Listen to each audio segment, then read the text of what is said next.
My topic is going to be how to create inclusive forms. And filling out a form is already very difficult. And having a form that's already inaccessible is going to make it even harder. And I'm going to be sharing how we can make forms more accessible in all aspects for navigation and for understanding so that the rate of completion goes up.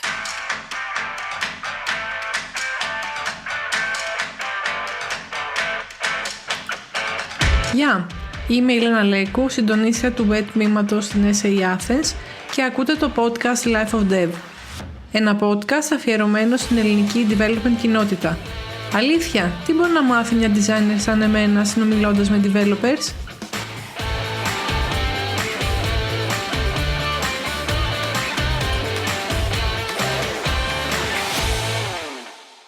So today on Life of Dev, I'm thrilled to host Mina Nabinger, a true expert in making the digital world a better place for everyone.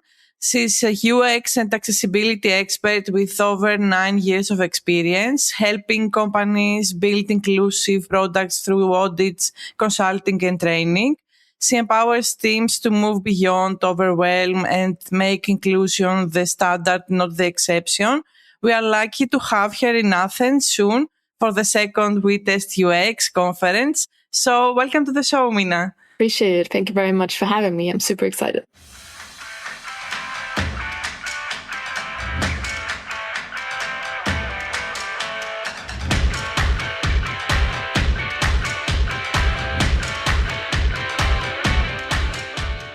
Let's start and tell us a bit about your work and what you are currently working on. So this really depends on what type of clients I have. Considering that I'm a freelancer, it varies a lot. What I'm currently working on is I'm supporting a team long-term in making their whole e-commerce platform accessible from the website to the app to any documents you can download, and I just guide them on this path to make accessibility more of a company value and to build with this from the beginning. So that's one part I do. And the other part is I just do a lot of auditing right now. So companies that are maybe still at the start of the journey, where they want to know where they're currently at, or maybe they've done some changes to the website, the app, and now want to clarify if that's actually accessible. And then they ask me to verify this. And I'm sure that this is a very hard work, let's say, to audit a digital product to be fully accessible. And I'm very happy that I'm hearing that companies hiring you to do this job, because I know there is a struggle and they don't think this is, let's say, necessary, or this is an afterthought probably on their product. So I'm happy that you are doing something like this right now. I'm also quite happy about this. I do notice that, of course, considering it's sort of a recession right now, that's one topic that gets quickly cut. And that is happening right now, at least from my personal experience. Anything else, I'm still glad that the legal situation last year helped to push this topic a lot. Like last year, I think most of the companies were like, we need to check this now. So it brought a lot of attention to it, which is great. I'm hoping this momentum is going to keep going more on a long-term scale. So not in the sense of we've done the checks and now it's good. Exactly. But more in a manner of, okay, how can we do it again? And how can we continue being and driving the product and the service that we have to be more inclusive? And maybe we have to explain that this is not just a checklist that you have to check and this is done. And this is something ongoing that you should be testing and checking if it's still accessible in the future. Yes, for sure. So things constantly change. Of course, you can view it as a checklist, but you're not going to get the same benefits as actually designing from it from the beginning, including into your dev process. You're going to save time and effort in when doing it from the get-go, because adding it at the end is just, money and time that needs to be invested.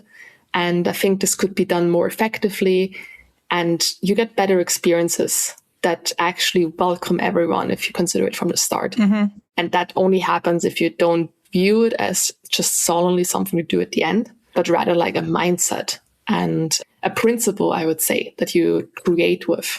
Like we want to create the most considerate and accessible and welcoming experience to our users. And I think this can only be embraced with this mindset shift if we shift this to the start of the process. But of course, that means everyone has to be on board. Of course. And I think this is something I'm continuously discussing about is we should also involve people that are in this accessibility aspect, because even if we've done everything we can do in the check, in the audit or something, we need also to test this with real people and check and ask their needs, and maybe we can be surprised of what they will tell us about. Absolutely. I totally agree with this. We have to design with them and not just for them. Yes, it's a good start, but true inclusion really just starts with designing with them, like usability testing, researching, including people with disabilities in every step of the way. Because yes, we can test for criteria, but ultimately we're actually designing for humans, and they can tell us what the experience is that they need.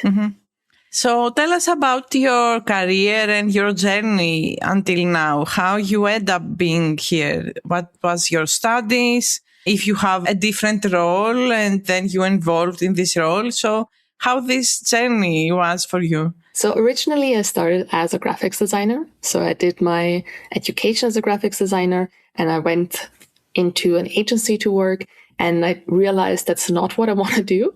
And by accident, basically, I found out that, hey, UX design and product design sounds similar, but still challenges me in another manner. And that's kind of how I got into being a UX designer. And the part of accessibility only happened at a later stage. Like during my work at IBM, for example, we had a case where we had to make something accessible, and there was a disabled person coming to test our services. And that was kind of like a light bulb going off, because I wasn't made aware of this in my studies beforehand. It wasn't quite clear, at least in my opinion, and I didn't really know about it. And that's kind of where I started to really invest more into learning about it, getting into it, and just realizing we're so far away, at least back then, where we could actually be and where we should be doing it. So I kind of made it my focus point. Nice. So it was really just by making this realization that, oh no, what I did is actually not accessible. Let's fix that. And that was kind of my starting point in it all, by accident. And I think because I kind of have the same journey, and I see people struggling in making the shift between doing something creative and more art plays, and shift this to have a goal, how we can make something more usable or for people. And it's not our personal view anymore, but you see it from a distance and you have to check it and audit this and continue working with this. So this shift for creative people is very hard to make. Yes, I see this too, especially if you encounter like branding parts sometimes. A lot of clients I work with, they've received the branding and now they need to work from this to make this accessible. Exactly. But there are a lot of restrictions because the colors just don't work. So I feel like this can only be solved with awareness. Like, how can we build interfaces and brands that still look amazing, that still look modern, while also still being accessible? And that is possible. Like, there are so many cool brands that manage that. And I also know really good brand designers that manage that. So we just need to be aware of it and consider it from all aspects. But this can only work with awareness. Exactly. And is there a specific moment in your journey, like the light bulb that you described earlier, that reminds you of your goal and how you can continue and how you make decisions? So is there something specific, a project or something you read that made you make these decisions in your journey? Good question. I mean, a quote I use from graphic designer Spiekermann is, if you can't read content, it's shit. And that's kind of like the core I try to contribute. Like this affects anything. It doesn't matter if it's like visual, it depends on how it's written, like what's the language level that you're doing, and also like how it's semantically structured. And that's kind of like my guiding point. Like, is it really good design or good content if no one can read it or no one can access it? I would press doubt, but leaving it up to the audience. And yeah, that's kind of like what I try to contribute a lot. And it also gives me a lot of energy, or at least knowing that what I do helps others have less frustration. And I think that's a very valuable point for my job, at least right now. And if I see it in my family, for example, whenever my father is trying to walk through a certain website with like text size scaled up, very not a native, so having difficulties, easy to frustrate, and knowing that even if I can do a tiny bit to make his frustration less and make him more comfortable with experiences, that's already giving me satisfaction. And yeah, that's always what I remind myself of. And what is your typical, let's say, day-to-day tasks you're doing? What's your routine during the day? So again, depends. But right now it's definitely reviewing designs, reviewing components that people have developed, asking or answering actually questions to certain flows. Like people will come to me with wireframes drawn up and ask me, hey, does this work for a screen reader? Is this keyboard accessible? And then we walk through the better experience and then share what could we even improve on this? Or is this component the right component based on the concepts? So a lot of discussions, a lot of meetings.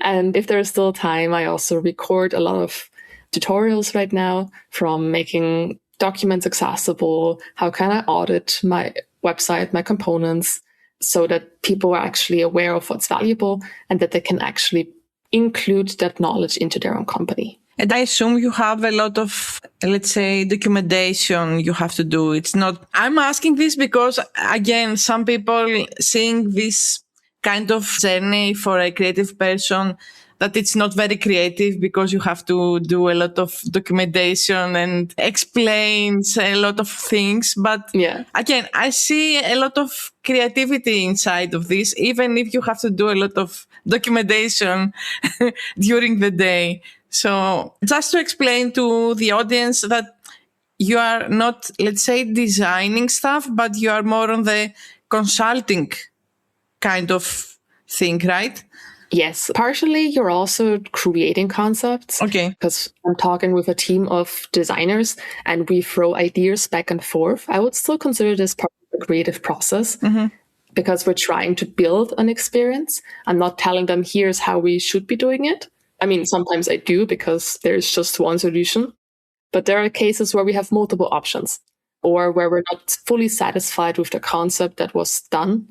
So we try to think of, okay, if that doesn't work, what are other options?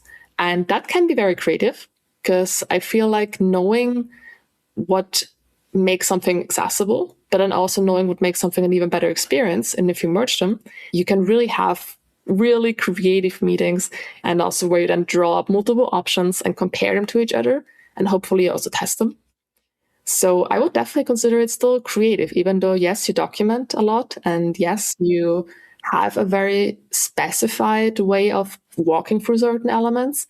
If you're auditing, for example, because there's just a limited amount of ways of doing something.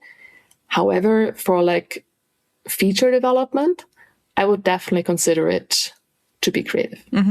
You kind of already answered this, what's your inspiration or why you're doing this, but is there anything else that gives you energy or inspiration, maybe outside of this discipline, and help you work and make anything during your day? So I love teaching, or at least sharing knowledge with other people, because seeing the realization, hey, I didn't think of this, or, oh, thank you very much for just broadening my horizons.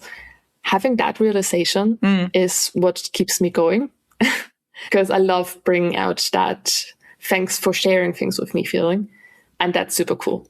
So no matter what I talk about, if that's something I can establish or embrace in another person, that's super cool.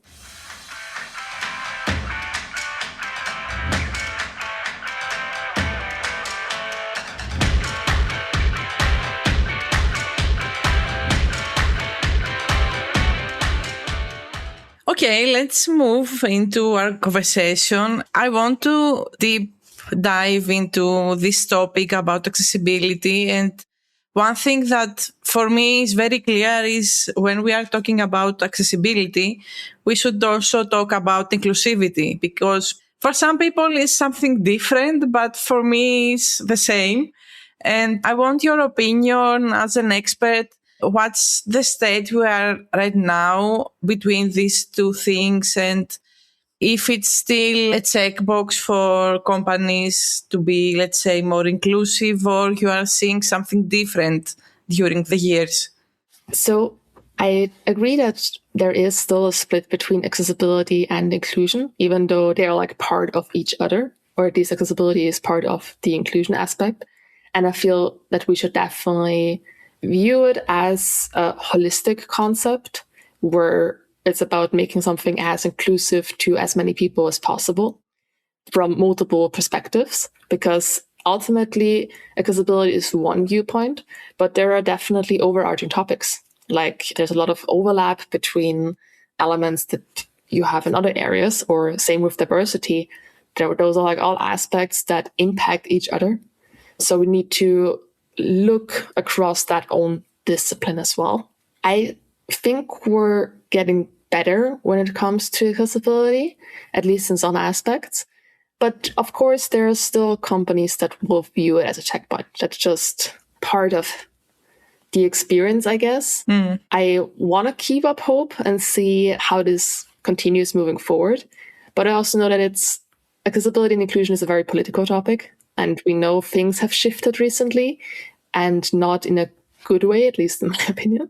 And that makes it difficult to continue pushing these topics.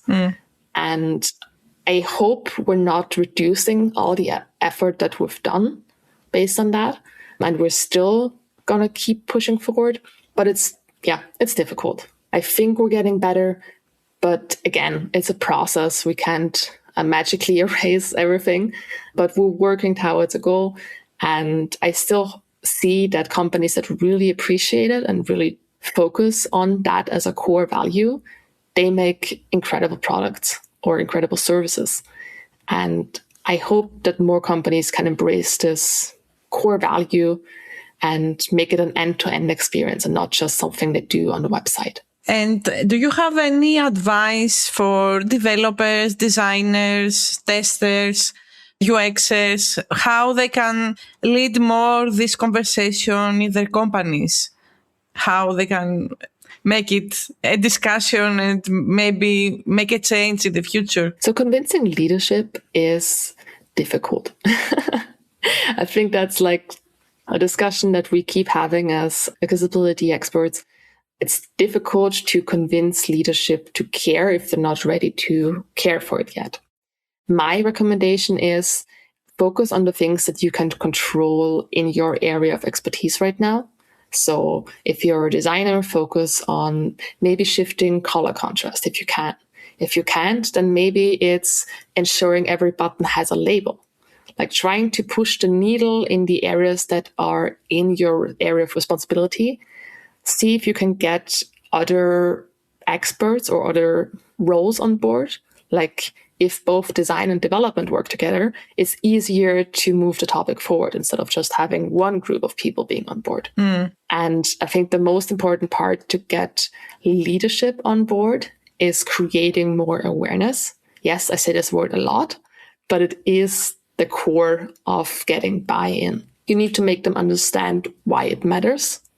Sometimes that can be done through inviting a person with disability and showing them having barriers or inaccessibility in the system. And that often opens the eyes slightly. And the other area would be to view accessibility from everyone is affected by it at one point in their lives or needs it. So getting that discussion going and telling them, hey, it's actually important for every one of us. It has a very distinct business case. Here's how it affects our company right now. Whatever it's from a legal perspective, it's opening up new audiences, it's ensuring we're better searched for in SEO or found in Google, for example, and all the other benefits that accessibility has, and trying to build that business case and then presenting it and slowly keep reminding and being advocates for that topic. It's exhausting sometimes, but if you can bring other people on board, it's definitely easier. And something that people are forgotten about is when we are discussing about accessibility, the first thing they are thinking is websites, because maybe this is where we first came up with this topic, and web accessibility is the first thing we saw in our discipline. But do you want to explain how this is broadened and in which other areas we should be checking accessibility? Of course. So when we're talking digital accessibility, yes, websites is the first thought, but it's so much more. It also affects apps, documents, like document accessibility is a huge topic, especially like with all PDFs that you receive if you get like the invoice from energy provider, for example. But it also reaches to areas of, have you checked if your hiring process, if everyone can read the position? And once they actually apply, is the applying process accessible? How do you talk to people? It's about inclusive language. Like, how do you speak internally and externally? And then going towards marketing and social media. Are you adding alt text to every social media post? How are you handling hashtags? Things like that. And for example, alt text and hashtags is something that anyone can already do in their private posts already. So we can all try to push accessibility in the area that we can actually do right now. Yeah, for sure. Something I'm doing is I'm forgetting sometimes, but I'm trying to not forget this when I'm doing this is, for example, when I post something and the content is of the image, I'm trying to think, okay, I have to add this content also on the description of the post, because that's also exclusion and not everyone can see the image. So it's very important to broaden up the discussion and not think about web or mobile apps, but everything that we are doing during the day must be more inclusive. Absolutely agree. So if that's something that we can do, we're already making it one step better. And once you actually know about contrast, you'll see it everywhere. Exactly.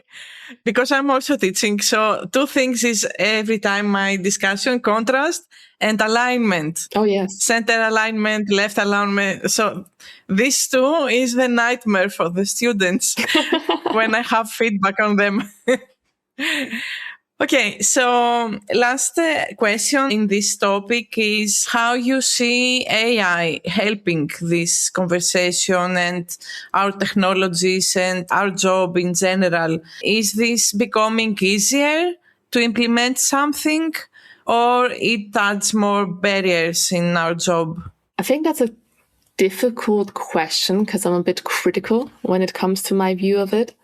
And personally, I think there are parts that can be useful, but they've already been done. Like anything that's a linter, for example, or any automated tools, they don't really use AI. It's just reading the DOM and then giving answers to this. So you don't really need AI for this. Yes, using AI for improvements can be useful, but I also know they introduce lots of fluff that is not relevant. I've recently tested many variants and they still give wrong advice, at least advice I wouldn't consider the best practice. And we also have problem, at least in my personal experience or opinion, that we're creating more bias because AI systems are biased. So we have this narrow viewpoint, and with generating certain, content, we'll keep introducing bias and prejudice as well. And I'm not particularly a fan of that. I do see a use case for some areas, especially in like code, for example, that yes, we can make things faster in resolving it. However, it has pros and cons. Right now, I don't see something where it's going to make it extremely useful. Accessibility itself, it's still a very, very human thing. We can't replace the human aspect of it. We can't replace a person with disability with an AI check. It doesn't work. We need the human experience, the lived experience. And that's something we can't forget and also shouldn't forget. We can make it easier in verification, but we still need the human check and the usability testing at the end.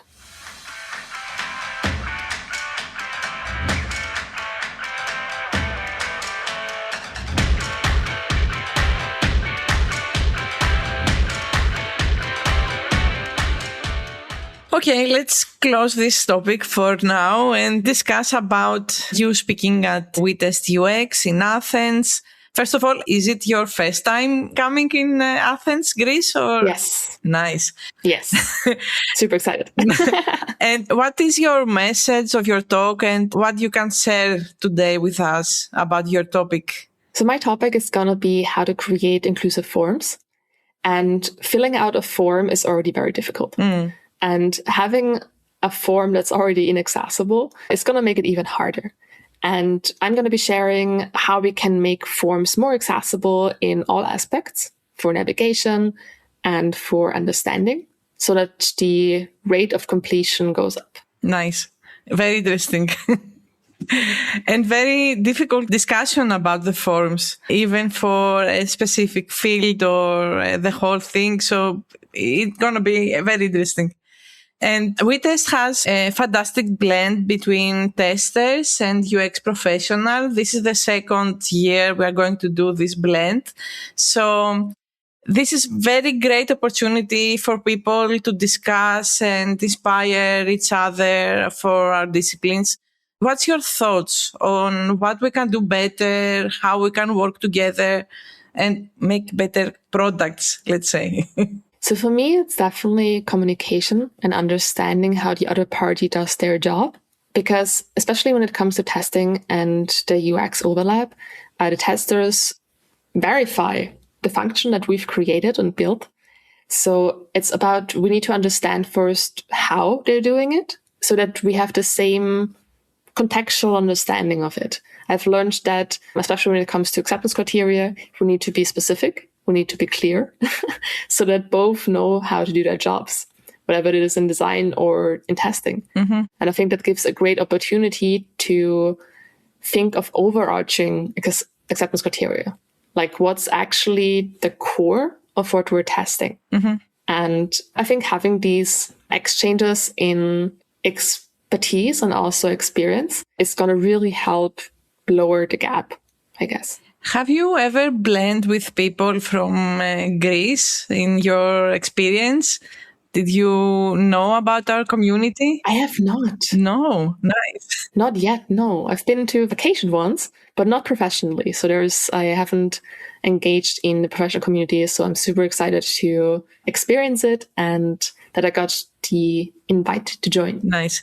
May I say that we do have a very good UX community. We do have some local meetups and we do have a Greece UX community. So things are coming very nice in this industry. So I'm very curious how you will blend with us and what you will discuss with us. And maybe we can see you again after the conference. Be a casual member of our community. I definitely look forward to it.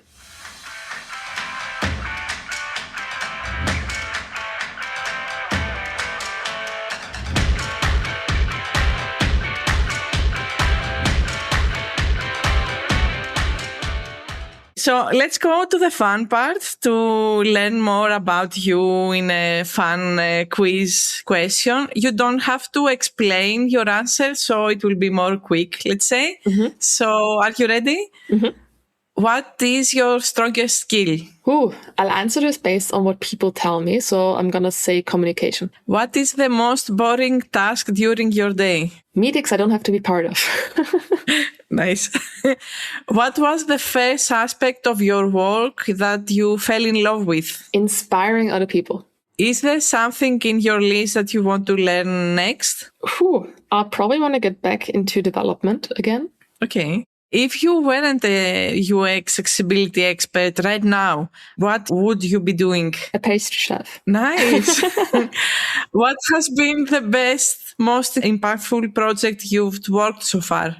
Oh my God, hard to say.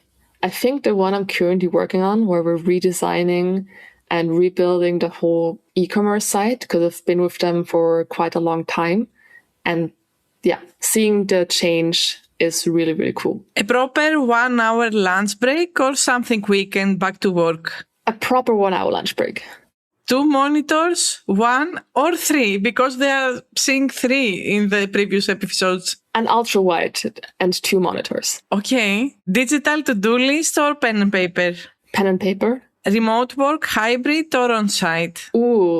Hybrid. Marvel or DC? Marvel. Lord of the Rings or Star Wars? Star Wars. Lego or Playmobil? Lego. Board games or video games? You can't ask that. Board games. Favorite board game? Right now, The Crew. The Crew. I don't know. I will say it.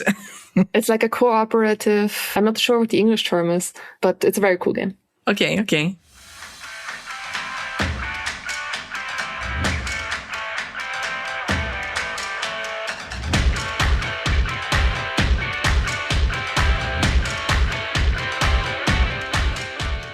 So this is the end of the fun part, so you can take a breath. The last section of our conversation is for art industry in general, so I will make it more general, let's say. And okay, we already discussed a bit about AI and how it affects accessibility and inclusivity, but what do you see changing also in other areas of our discipline, our industry? I think it's important to build the skill of being more of a reviewer and to pick out what's good about it and what's bad about it, to still sharpen the creativity, because we know AI only builds from things that have already been there. Mm-hmm. So if we want to build something new, we need to have the creative concept to provide it with. So creativity, I think, is super important, and also probably going to be shaping how to be critical. Like, when is it useful? When is it not useful? And when is it going to save us time, money, or anything else? And to not forget that, yes, we can use AI to make things easier, but people still want to learn a new job. So for people who are beginners, AI is kind of making it way more difficult to get into it. Mm-hmm. So we still need to have beginners, though, because at one point the seniors are going to leave. So we need to find a good overlap between how do we make it part of our work without replacing everything and relying too much on AI is going to do our jobs, at least the way I see it. And what kind of projects do you think are going to dominate the next years or area of interest? I think right now it's very difficult to say in which area it will go. I kind of hope it goes into an area where the human aspect is going to be way more important again, mm-hmm. because people will be sick of just having the digital or the AI generated version, and they want to speak and embrace real humans. But that's just what I hope would happen. I don't think it will, but I can have hope. So I think the overlap between human and tech is probably still the biggest hurdle. I'm sure you already saw the comments in videos or posts.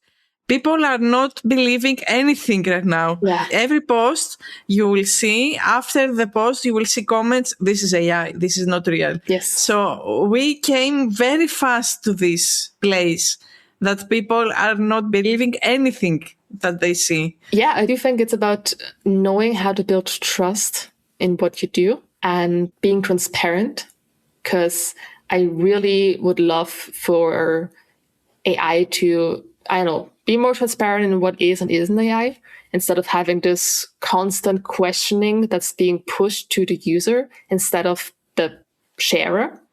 So if we could make this more transparent and understanding, I think this would help a lot in trust building. And do you have any skills that you think people should develop more? I think you already mentioned communication and awareness and things like that. So do we need anything else to be more future-proof? I think summing it up as creativity and being able to question the right things is going to be very important, because we need to also understand how things work, but then ask the right questions to get better answers and be challenging, like challenge usage. For sure, for sure. And you already mentioned the struggle juniors have right now. So do you have any advice on these people, how they should start their journey with this aspect that we have right now? Difficult. I think I would probably advise to, instead of just showing the outcome, I think right now it's way more important to show how you got there, explain your thought process, explain why you did things in a certain manner. And yes, that is technically the core of UX, but I feel like we're forgetting about it. And I think that's the important part about UX. So share your process, because I think that will make us stand out in the future. Like being aware and knowing how to ask the right questions is gonna make it easier for the journey ahead. But right now, I think it is difficult, and I don't think there's an easy fix. So I think the only thing we can do right now is just sharing our thoughts in a more human manner. And then advice for the companies, what they should do and what they should follow in order not to lose all these junior people that will be more, let's say, useful in the future for them. So any advice from the company side? Yeah, two things. One of them, be sure to make seniors document and share knowledge with others. Have co-working session with beginners, have co-reviews or anything that you can do to build knowledge inside the company, so that when the seniors leave, you still have knowledge, or at least the know-how somewhere. And the second part would be, don't forget about building for the future. The future is nearer than we think in that area. We need beginners. Yes, it is easy to say AI is going to do it, or we don't even need beginners anymore. But I think that's the wrong approach. So we definitely need them. And it's not about replacing someone. It's really just building with them. And to keep in mind, it's gonna, at some point, you'll need them in the future. You need experts. You need people to be critical. You need people to review, because someone still needs to review AI. And that can only happen if the knowledge is there. So I'd love for companies to embrace that and not forget about people that started.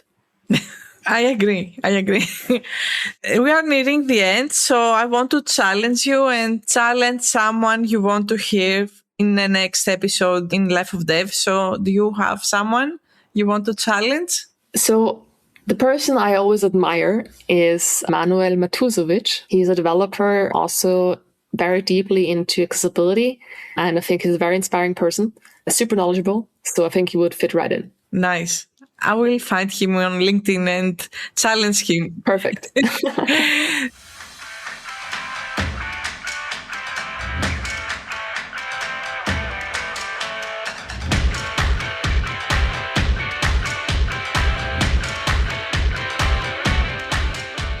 So, Mina, thank you so much for this episode, and can't wait to meet you in person in Witness UX and hear your speech and discuss afterwards. So see you in Witness UX. Awesome. Thank you very much. It's been a delight, and see you soon.